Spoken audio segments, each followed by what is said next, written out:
Nós sabemos que tem um artigo constitucional, na Constituição de 88, que prevê a elaboração de uma auditoria da dívida.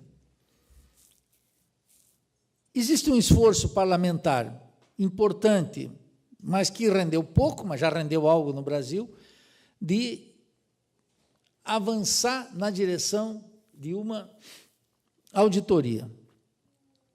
A razão pela qual as classes dominantes não querem mexer nesse tema é clara, mas a gente precisa estabelecer aqui 2 ou 3 razões estruturais pelas quais, muito dificilmente,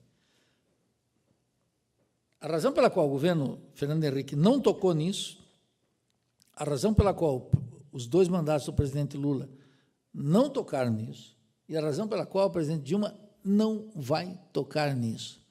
Porque a dívida pública se transformou, na atualidade, desde o Plano Real, no principal instrumento de acumulação de capital para amplas parcelas da sociedade brasileira, que nem são os fundos de pensão, que possuem uma parcela pequena, e que nem são aqueles que compram os títulos do Tesouro direto. É essa parte rentista situada na Avenida Paulista, bancos, corretoras, industriais, latifundiários, grandes comerciantes que vivem em função da dívida pública. Isso significa que a burguesia brasileira adquiriu um caráter rentista,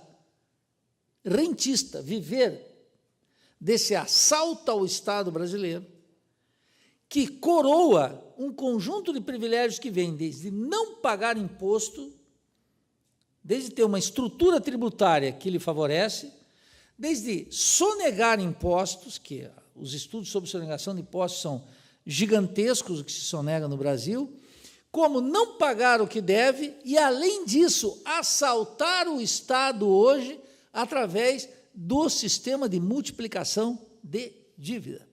Quer dizer, nós estamos entrando no século XXI com uma concepção radicalmente, não é que eu quero descartar já isso, não é que não existia o assalto ao Estado com o tema da dívida. O assalto ao Estado com o tema da dívida, durante toda a ditadura, o período de transição, o principal negócio do assalto ao Estado era o tema da dívida externa. Na dívida externa entravam multinacionais, entravam as estatais brasileiras, entravam os bancos e a burguesia industrial em particular. Mas essa festa foi se tornando secundária em relação ao negócio ultra suculento, extraordinário, que não existia no capitalismo latino-americano na década de 80. Esse sistema de criação de dívidas, a dívida externa histórica, e, sobretudo, a dívida interna estatal, medida em reais, é algo relativamente novo no capitalismo latino-americano.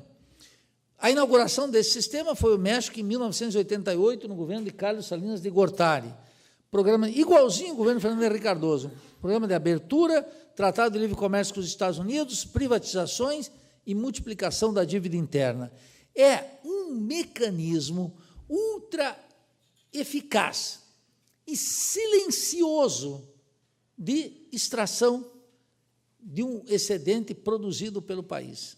Porque é um tema que é o responsável pela crise fiscal, é o tema responsável pelo desequilíbrio das finanças e é um tema, curiosamente, oculto. E, quando não está oculto, é um tema já naturalizado.